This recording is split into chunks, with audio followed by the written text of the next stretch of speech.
आज का व्याख्यान नस्य कर्म पर है।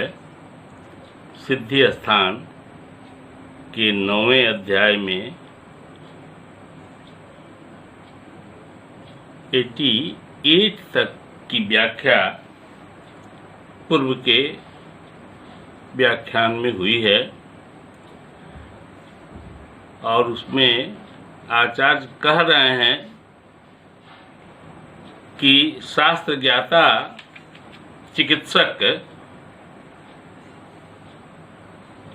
शिरो रोग में नस्य का प्रयोग अवश्य करें। क्यों कि नासा जो है वह सिर का द्वार है,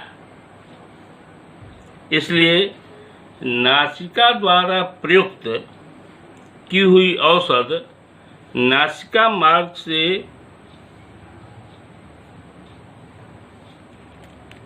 सिर प्रदेश में व्याप्त होकर शिरो रोग को दूर करती है। जिस कर्म की चर्चा हो रही है वह है नस्य कर्म, और नस्य कर्म इसलिए इसे कहते हैं कि नासिका के द्वारा यह कर्म संपादित होता है। आइए 89 श्लोक देखते हैं। इसमें नस्य कर्म के भेद की चर्चा है। नावनम च औपीडश्च गमापनम धूम एव च प्रतिमर्शश्च विज्ञेयम नस्तः कर्म तु पंचधा। नावन, औपीड़न, घमापन, धूम, प्रतिमर्श, यह 5 प्रकार के नस्य कर्म होते हैं। आगे 90, 91, 92 इसमें भेद और नस्य के भेदों भेद की चर्चा है। जैसा ध्यान दीजिए इसको। स्नेहनम शोधनम चैव द्विविधम नावनम स्मृतम। शोधनः अस्तमनश्च स्याद् औपीडो द्विधामतः। चूर्णस्यागमापनम तद्धि देहस्रोतो विशोधनम। विज्ञस्त्रिविधो धूमा प्रागुप्ता समनादिकः। प्रतिमर्शो भवेत् स्नेहो निर्दोष उभयार्थकृत एवं तद रेचनम कर्मम तर्पणम समनम त्रिधा। देखिए, इसको ध्यान से सुनेंगी तो इसका बोध होगा। मैं चाहता हूं कि मैं जो बोल रहा हूं उसकी सार्थकता हो। नावन आदि नस्यों के भेद पर चर्चा कर रहे हैं आचार्य। नावन नस्य के 2 भेद हैं, स्नेहन और शोधन। और पीड़न के भी 2 भेद हैं, शोधन और स्तंभन। घमापन नस्य जो है वह चूर्ण का नस्य लेने को घमापन कहा जाता है। यह शरीर और स्रोतों का विशोधन करता है। चौथा भेद धूम बताया है आचार्य ने। यह समन आदि भेद से 3 प्रकार का होता है। और 5वां प्रतिमर्श है। स्नेहन द्वारा जो रस दिया जाता है उसे प्रतिमर्श कहा जाता है। यह सर्वथा निर्दोष होता है तथा स्नेहन और शोधन करने वाला होता है। इसी प्रकार कर्म के अनुसार यह 3 प्रकार का होता है, रेचन, तर्पण और समन।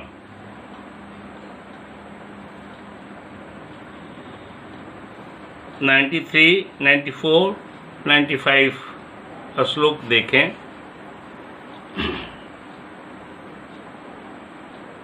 स्तंभ सुप्ति गुप्त्वाद्या त्रैस्निका ये शिरो गदा शिरो विरेचनम तेषु नस्तः कर्म प्रशस्यते। ये च वातात्मका रोगा शिरः कंपादितादया शीर्षस्तर्पणम तेषु नस्तः कर्म प्रशस्यते। रक्तपीतादि रोगेषु शमनं न शमिष्यते। ज्ञापनम धूमपानम च तथा योग्येषु शस्यते। दोषादिकं समीक्षैव भिषक् सम्यक् च कारयेत्। आचार्य कह रहे हैं कि शिरः प्रदेश में जकड़ाहट, शून्यता, भारीपन आदि उपद्रवों को करने वाला कफजन्य विकार होता है। उन रोगों में शिरोविरेचन नस्य का प्रयोग करना चाहिए।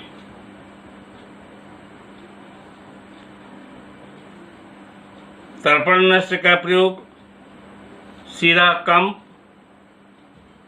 अर्दित आदि वातजन्य रोगों में सिर को तृप्त करने वाले नस्य का प्रयोग करना चाहिए। समन नस्य का प्रयोग रक्तपीत आदि रोगों में समन नस्य का प्रयोग करना चाहिए। तमाकू और धूम्रपान इन दो नस्यों का प्रयोग योग्यता के अनुसार जैसा रोग है करना चाहिए। इन दोनों का प्रयोग सूत्र स्थान के 5वें अध्याय में भी किया गया है, बताया गया है।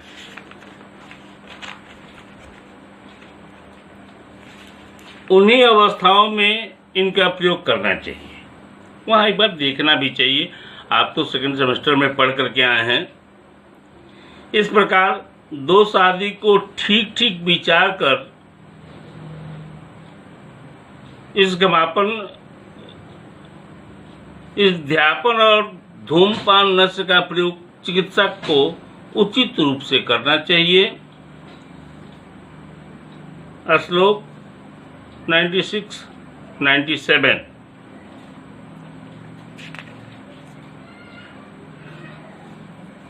फलादि भेषजं प्रोक्तम शीर्षो यद विरेचनम तच्च चूर्णम कल्पयेत तेन पचेत स्नेहम विरेचनम यदुक्तम मधुरस्कंदे भेषजं तेन तर्पणम साधयित्वा भिषक स्नेहम नस्तः कुर्यात् विधानवीत।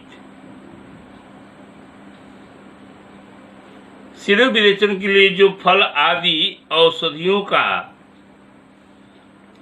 विमान स्थान रोग भिषक जीतीय नामक अध्याय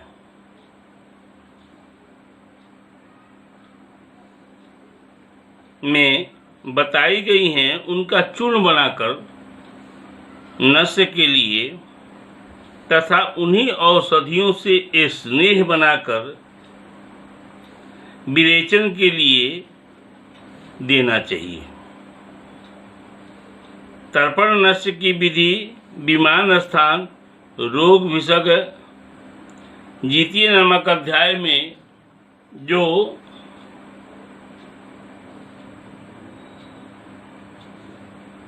मधुर वर्ग बताए गए हैं, उन द्रव्यों से विधि पूर्वक स्नेह पकाकर नस्य देना चाहिए। इससे तर्पण होता है। 98-99 श्लोक नंबर 98-99। प्राक सूर्ये मध्य सूर्य वा प्राकृत आवश्यकस्य च उतानस्य शयानस्य शयने श्वास तृतीय सुखम प्रलम्ब शीर्षा किंचित पादोन्नतस्य च दद्यात् नासापुटे स्नेहम तर्पणम बुद्धिमान भिषक। जो रोगी मल मूत्र इत्यादि त्याग कर अर्थात आवश्यक वेगों से निवृत्त होकर सूर्योदय के पहले अथवा मध्याह्न काल में अच्छे बिस्तर से युक्त तख्त पर उतान सोया हुआ हो तथा सिर कुछ नीचे की ओर हो और पैर कुछ ऊंचा हो। इस प्रकार शयन किए हुए व्यक्ति के नासिका छिद्र में तर्पण स्नेह का प्रयोग बुद्धिमान चिकित्सक करें। आइए श्लोक 100, 101, 102 इस क्रम को, इस प्रोसीड्यूर को आगे बढ़ाते हुए आचार्य और भी बोल रहे हैं।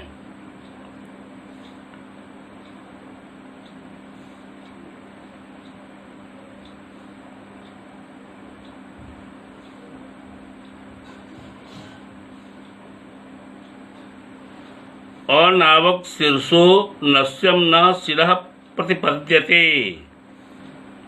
अत्यवाक शीर्षो नस्यम मस्तुलुंगे अवतिष्ठति अतएव शयनास्य शुद्ध्यर्थम स्वेदेक्षिरा स्वस्वेद्य नासा उन्नभ्य वामेना अंगुष्ठ पर्वणा हस्तेन दक्षिणेनाथ कुर्याद उभयता समम प्रणाड्या पिछुरावापि नस्तः स्नेहम यथाविधि। यदि शीर प्रदेश नीचे की ओर न हो तो नस में प्रयुक्त द्रव्य शिरोगुहा में प्रवेश नहीं कर पाता है, इसलिए सिरे नीचे रखना चाहिए नसदेशी से। तथा यदि सिर अत्यधिक नीचे हो तो नस में प्रयुक्त द्रव्य मस्तलुंग अर्थात मस्तिष्क में ही रुक जाता है, अर्थात वह बाहर नहीं निकलता है। इसलिए सोए हुए व्यक्ति के सिर की शुद्धि के लिए पहले सिर का स्वेदन करें। जब सिर का स्वेदन भली प्रकार हो जाए, देखिए यह लाइन मैं आचार्य की बोल रहा हूँ, भली प्रकार का अर्थ होता है कि यह मर्म प्रदेश है, इसमें स्वेदन करते हुए सावधान रहना चाहिए और इसका स्वेदन नाड़ी स्वेद वगैरह से नहीं होता। तौलिया को बिल्कुल गर्म पानी में भिगोते हैं और धीरे धीरे स्नेहन के बाद स्वेदन किया जाता है। यह ध्यान रखना चाहिए। स्वेदन क्यों आवश्यक है इसकी भी चर्चा आगे होगी। बाएं हाथ के अंगूठे से नासिका को ऊंचा उठा करके, बिल्कुल उठाइए ऐसे, नासिका को ऊंचा उठाकर दाहिने हाथ से स्वरनलिका द्वारा, स्वरनलिका का अर्थ आप यहाँ ड्रॉपर समझ लें, दोनों नासिका छिद्र को समान रखकर विधि पूर्वक स्नेहिक नस्य का प्रयोग करना चाहिए। इस प्रोसीड्यूर को आगे बढ़ाते हुए 103 श्लोक देखें। आगे भी आचार्य प्रोसीड्यूर ही कर रहे हैं। कृते च स्वेदयेत भूया आकर्षे च पुनः पुनः तम स्नेहम स्मृणासात्मम तथा स्नेहो न तिष्ठति। इस प्रकार नासिका में स्नेह देने के बाद पुनः सीधा प्रदेश का स्वेदन करें और बार बार कफ के साथ उस स्नेह को निकालने का प्रयास करें। क्यों? नस्य कर्म करने के पूर्व और नस्य कर्म करने के पश्चात स्वेदन की चर्चा है यहाँ। इस प्रकार बार बार कफ के निकालने से स्नेह मस्तिष्क में रुक नहीं पाता है, अर्थात बाहर निकल आता है।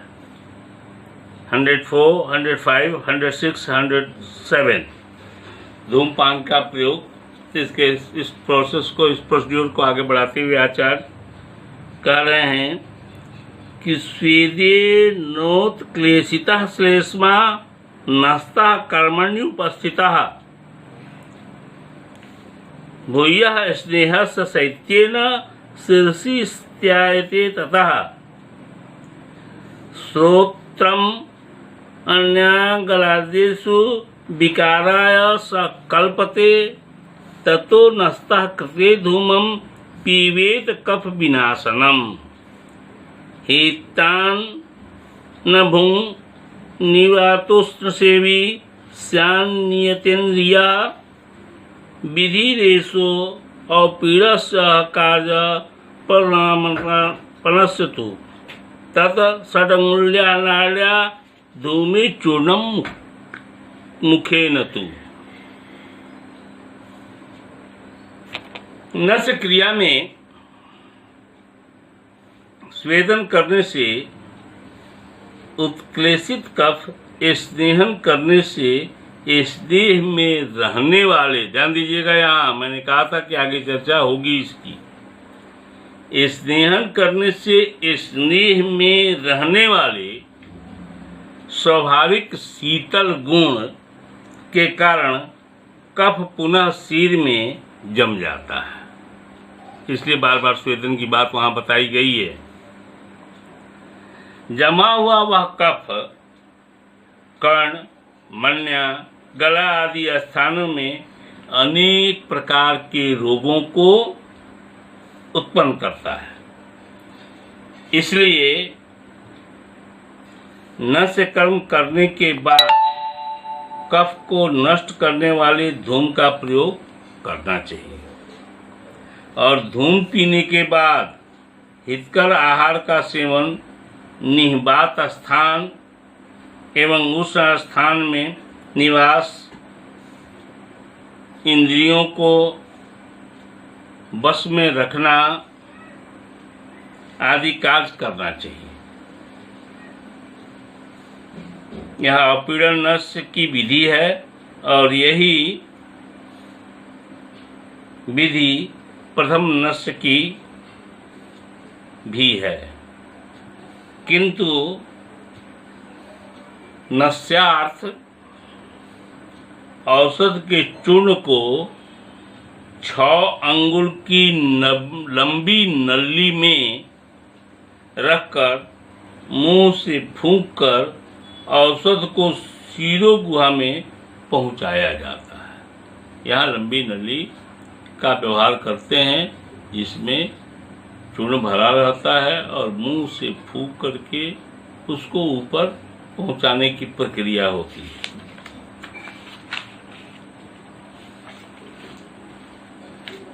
श्लोक नंबर 108, 109, 110 देखें।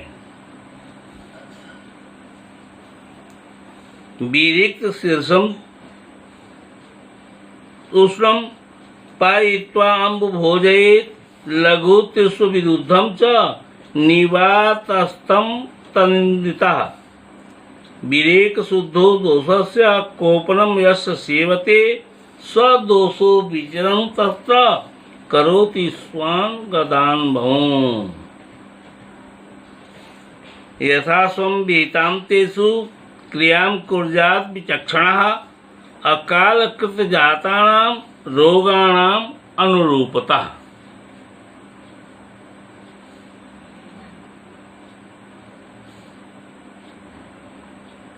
सिर का विरेचन,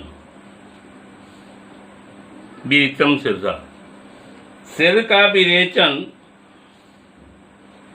हो जाने पर चिकित्सक को आलस्य नहीं करना चाहिए। रोगी को गर्म जल पिलाने के बाद वात, पित्त, कफ दोषों के विरुद्ध जो आहार न हो तथा हल्का हो वह आहार रोगी को खाने के लिए दें।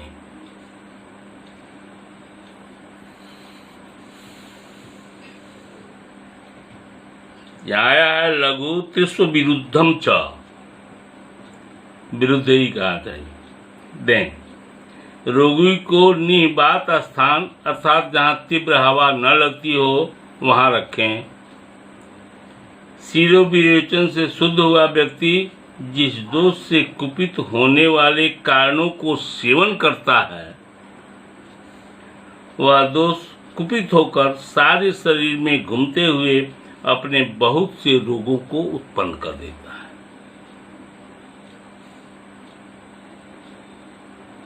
ऐसी अवस्था में उन दोषों से उत्पन्न होने वाले रोगों में जो चिकित्सा बताई गई है वही चिकित्सा करनी चाहिए।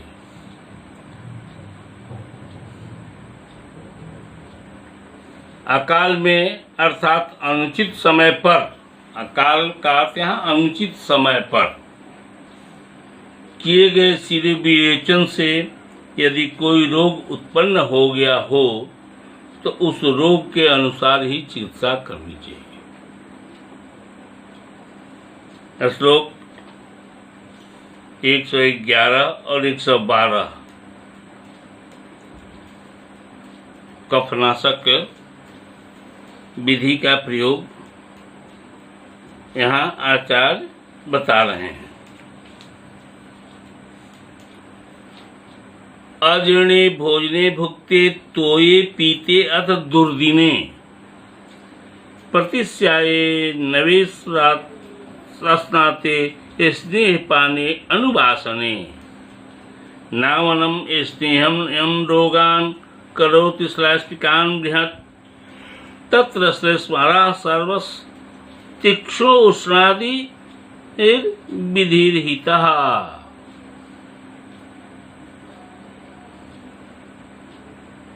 यदि अजीर्णावस्था में अर्थात किया गया भोजन नहीं पचा हो, यदि अजीर्णावस्था में अर्थात भोजन के न पचने पर या भोजन करने के तुरंत बाद अथवा जल पीने के बाद अथवा दुर्दिन, दुर्दिन का अर्थ यहाँ है जिस दिन आकाश में मेघ घिरे हुए हों, नए प्रतिस्याय रोग में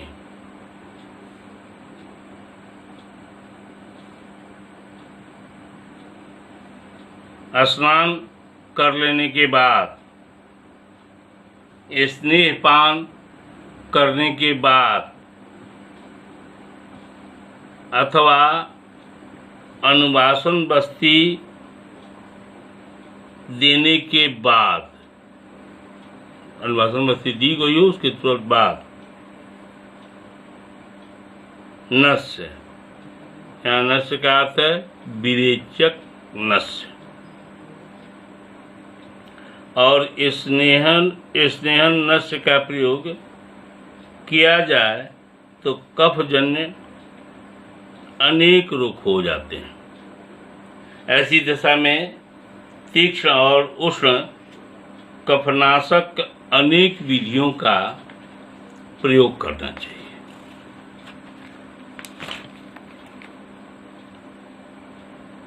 एक 113 और 14 श्लोक देखें।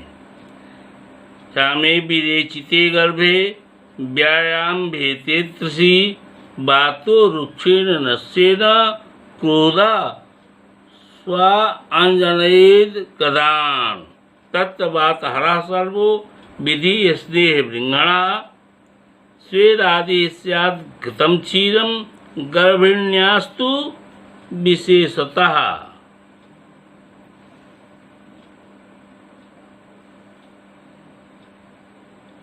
यहाँ गर्भिणियों में नस्य विधि की चर्चा आचार्य कर रहे हैं कि क्षीण शरीर वाले व्यक्तियों में विरेचन करने के बाद गर्भिणी स्त्री में व्यायाम से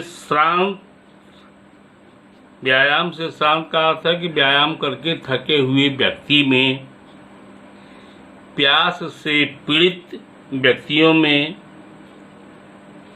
रुक्ष नस्य के प्रयोग करने से प्रकुपित वायु अपने अनेक रोगों को उत्पन्न कर देती है। ऐसी दशा में वात नाशक सभी स्नेह तथा वृंगण एवं स्वेदन आदि विधियों का प्रयोग करना चाहिए। विशेषकर गर्भिणी को नस देने पर यदि वातज रोग हो जाए तो विशेषकर घृत और दूध का प्रयोग करना चाहिए। 115 श्लोक देखें। ज्वर शोका आतितप्तानां तिम्रं मद्यपयस्तु रुक्षैः शीताञ्जनैर्लेपैः पुटपाकैश्च साधयेत्। क्या कहते हैं कि नस्य देने से तिमिर रोग की उत्पत्ति होती है। कैसे, किस अवस्था में, इसकी चर्चा आचार्य कर रहे हैं कि ज्वर से आतुर, शोक आदि से ग्रसित पुरुषों में तथा मद्य पीने वाले पुरुषों में, जो शराब पीते हैं, नस्य के प्रयोग से ऐसे लोगों में नस्य के प्रयोग से तिमिर रोग उत्पन्न हो जाता है। ऐसी अवस्था में रुक्ष और शीतांजन का प्रयोग, लेप और पुटपाक प्रयोग के द्वारा तिमिर रोग को दूर करना चाहिए। देखें श्लोक 116 और 17। यहाँ प्रतिमर्श नस्य की चर्चा है। स्नेहनम स्वेदनम स्नेहनम शोधनम चैव द्विविधम नामनम मतम प्रतिमर्शस्तु नस्यार्थ करोति न च दोषवान्। नस्तः स्नेहांगुलिं दद्यात् प्रतिर्निशी च सर्वदा न च उच्छिंगेत् रोगाणां प्रतिमर्शः सदालयकृत।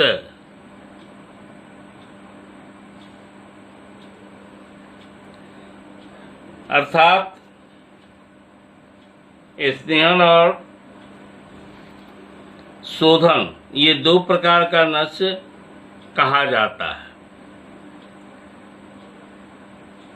प्रतिमर्श नस्य इन दोनों कार्यों को करता है, अर्थात इसके प्रयोग से स्नेहन और शोधन दोनों कर्म होते हैं और कोई भी दोष इनके सेवन से नहीं होता है। निर्दोष नस्य है ये। इस नस्य का प्रयोग प्रत्येक ऋतुओं में प्रातः काल तथा रात्रि में किया जाता है।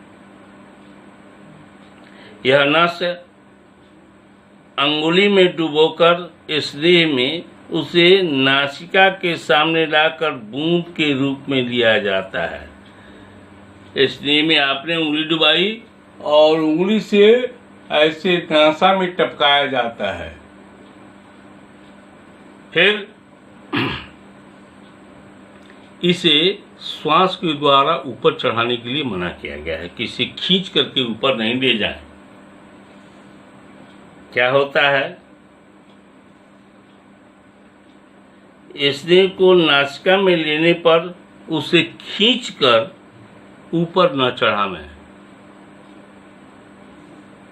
यह प्रतिमर्श नस्य स्वस्थ पुरुषों के लिए प्रतिदिन के लिए बताया गया है। इसके सेवन से सिर, सिरह कपाल और शिरोरोग और जो शीरगत इंद्रियां हैं वो बलवान होती हैं। इस तरह 9वां सिद्धि स्थान का यह 9वां अध्याय नस्य के व्याख्यान के साथ ही समाप्त होता है। आगे के आख्यान में 10वें अध्याय की चर्चा होगी। धन्यवाद।